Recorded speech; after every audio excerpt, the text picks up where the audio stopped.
Sba, bah, sba dans ta mère la pute.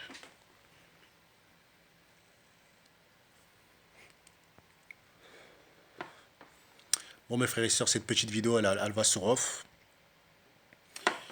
Donc je vais vous dire pourquoi je fais cette vidéo là. Parce que tout simplement, je regardais des interviews de Rof. Et parce que hier, en fait, j'ai pris le train hier, comme à mon habitude.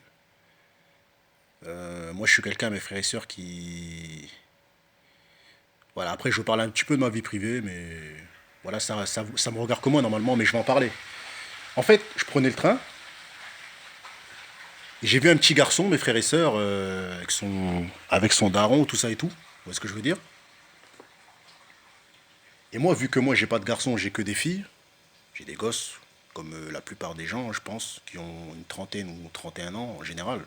Si vous êtes normal, normalement, vous avez une famille. Donc, voilà. Donc j'ai vu un gosse et tout ça, un petit garçon et tout ça, et puis il courait derrière son daron.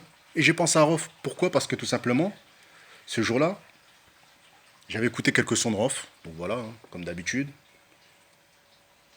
Et je me disais dans ma tête, dans la vie en fait, j'ai remarqué qu'en fait, lorsque quelqu'un est haut, tout le monde veut des photos, tout le monde parle de lui, surtout quand quelqu'un est célèbre. Et lorsque la personne là commet un acte, tout le monde le juge, tout le monde parle comme si c'était des dieux, comme si eux, s'ils étaient à sa place, ils allaient réagir différemment, ils allaient prendre sur eux, frérot. Chacun ses pulsions. Si c'est vénère, il a soulevé le mec et tout ça et tout. Il a ses raisons, vous voyez ce que je veux dire? Nous, on peut pas rentrer dans ce piège de dire ouais, c'est un malade, il aurait dû pas faire ci, il aurait dû pas faire ça. Frérot, on sait pas ce qui s'est passé, tu vois ce que je veux dire ou quoi? Donc là, ça va faire presque un mois qu'il est incarcéré. Et comme je vous ai dit, moi j'ai vu le garçon et tout ça qui courait derrière son daron. Vu que moi j'ai que des filles, et ben j'ai pensé à un ref. Et je me suis dit, putain, le mec il est au Heps. Et tous les fans et tout ça, tous les gens qui le kiffaient, tout ça et tout. Il y en a, ils ont retourné leur veste. Il y en a, ils l'ont pris pour un gars qui hagal. Il y en a, ils le critiquent. Il y en a, ils sont prêts à dire de la merde sur lui sur YouTube. C'est là que je me suis dit, putain, moi je vais aller regarder tous les interviews de lui. Et je vais essayer de décortiquer si Dieu me donne la chance d'être toujours vivant durant ces prochaines années. Et ben je parlerai de Rof, j'essaierai de le faire vivre comme il peut. Je sais qu'il n'a pas besoin de moi pour exister, il va toujours exister parce que ses sons ils sont sur YouTube. Tout est sur YouTube. Mais je veux faire partie des seuls personnages qui apportent des aspects positifs du grand Rof. Parce que on a grandi avec ce gars-là, mes frères et sœurs. Vous voyez ce que je veux dire? On a grandi avec lui. Moi, quand j'étais petit, mes frères et sœurs, j'écoutais du Rof. Je vais pas vous mitonner, j'écoutais aussi du Booba, vous voyez ce que je veux dire? J'écoutais de tout le monde. Mais là, pour le moment, c'est Rof qui est dans la merde. Et c'est lui qui a pris une lourde peine. Et c'est lui qui ne voit plus ses enfants. Et c'est lui qui ne voit plus sa famille. Et c'est lui qui est dans la merde, quoi. Vous voyez ce que je veux dire? Donc voilà, je vous invite, mes frères et sœurs, à regarder la dernière interview que moi j'ai regardée là. C'était avec Balou. D'ailleurs, grosse force à lui, hein, il fait du bon travail, hein. Il y a des gens qui disent ouais, nanani, bref. Balou, il est dans la paix, mes frères et sœurs, il est peace. C'est vrai qu'au début, je le trouvais un peu bizarre. Je sais pas pourquoi. Sa tête a passé pas trop. Mais là, maintenant, j'apprécie le grand Balou. Vous voyez ce que je veux dire? Donc, voilà, hein. Donc en fait, dans l'interview que j'ai vue, ben, il raconte un peu son absence. Il raconte un peu pourquoi il était plus trop dans le rap pendant un certain moment. Il raconte un peu qu'est-ce qui l'a poussé à écrire Testament 2. Il dit que voilà, il y a des gens qui étaient contre le fait qu'il sorte Testament 2.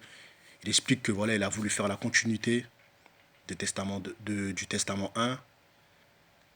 Il explique un peu tout, sa carrière, sa vie privée, voilà, qu'il s'occupait de sa famille, que pour lui, sa famille c'est très très important et tout ça et tout. Donc voilà. Donc personnellement, le grand Rof, mes frères et sœurs, il mérite du respect. Il mérite pas que des schlags sortent des vidéos sur lui. Vous voyez ce que je veux dire?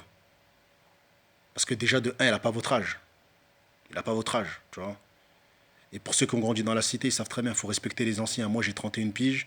Ben, quand je vois un ancien de 40 piges dans ma tête, même s'il est bizarre, il boit de la bière, Je ne vais pas le clasher, tu vois ce que je veux dire ou quoi? C'est le respect. Parce qu'on a connu la personne bien, vous voyez ce que je veux dire? Donc, c'est pas parce qu'après il part en couille, la personne va partir en couille, que tu vas le critiquer. Donc voilà. Donc je fais cette petite vidéo pour vous dire, voilà, hein, continuez à donner de la stuff au grand Rof, tu vois. Continuez à partager ses sons, continuez à regarder ses interviews. Parce que voilà, c'est une injustice qu'il subit et moi personnellement, je pense à ses gosses, je pense à sa famille, parce que je suis père de famille, donc voilà. Donc voilà, si Dieu me donne la force et la chance de vivre encore, parce que j'ai aussi des problèmes personnels dans ma vie. Demain, je peux sauter, vous voyez ce que je veux dire? Tout le monde ne veut pas du bien au Guadalajara, vous savez.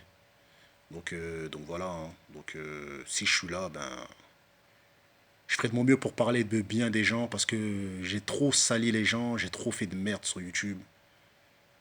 Et c'est pas mes valeurs en vérité, hein. Je suis rentré dans un délire où je clashais, où je rentrais dans des...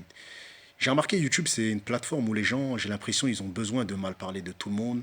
Et lorsqu'ils voient des gens qui parlent bien des gens, eh ben, ils comprennent pas parce que pour eux, c'est... Faut faire du sale, faut faire des clashs, faut toujours faire de la merde, vous voyez ce que je veux dire? Mais moi, quand je fais de la merde, c'est en réalité. C'est-à-dire, si demain j'ai un problème avec quelqu'un, je nique sa mère en vrai, tu vois.